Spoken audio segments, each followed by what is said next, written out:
This is Jackie Bardsley, and this is my impassioned defense of Robert McChesney's perspective on the political economy of communication and the Internet. To recap, Robert McChesney was born in 1952.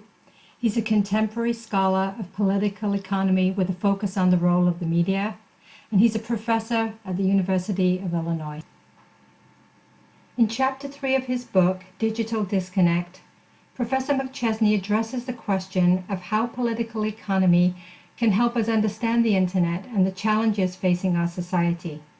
McChesney argues that the Internet is becoming increasingly commercialized and that it is a myth that there is a free market with competitive forces giving people what they want. He asserts that advertising and commercial pressures result in a merging of news and entertainment, giving us sensationalized content and keeping the public in a bubble, reinforcing existing beliefs. He also claims there is a corrupt political system with politicians beholden to lobbyists and big corporate money. Government policies serve capitalist interests above the public interest. Examples of policies favoring large digital media companies are monopoly media franchises, unregulated mergers and acquisitions, copyright laws that favor large media companies, lack of regulation of advertising content, and lack of enforcement of consumer privacy guidelines.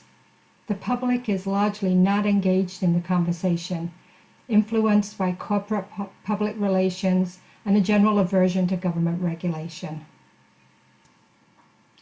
One current issue where McChesney's ideas can be applied is in the area of fair use on the Internet.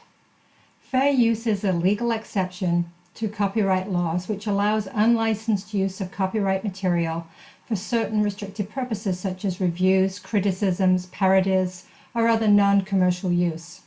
Some copyright owners are overly aggressive in protecting their copyrights, often issuing takedown notices even when the usage would be legally protected under fair use provisions.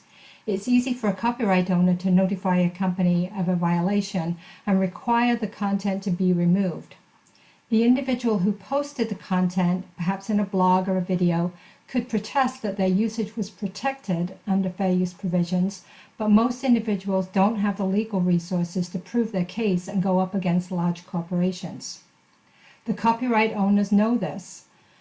There are no penalties for companies to misuse their takedown notices in this way. This abuse is an example of large corporate interests against the public's right of free speech.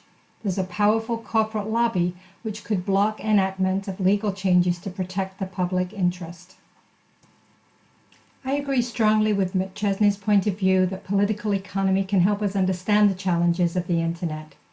Large companies have both economic and political clout. This can be used to control the conversation, control content on the Internet, and influence government policy, placing corporate interests ahead of the public good.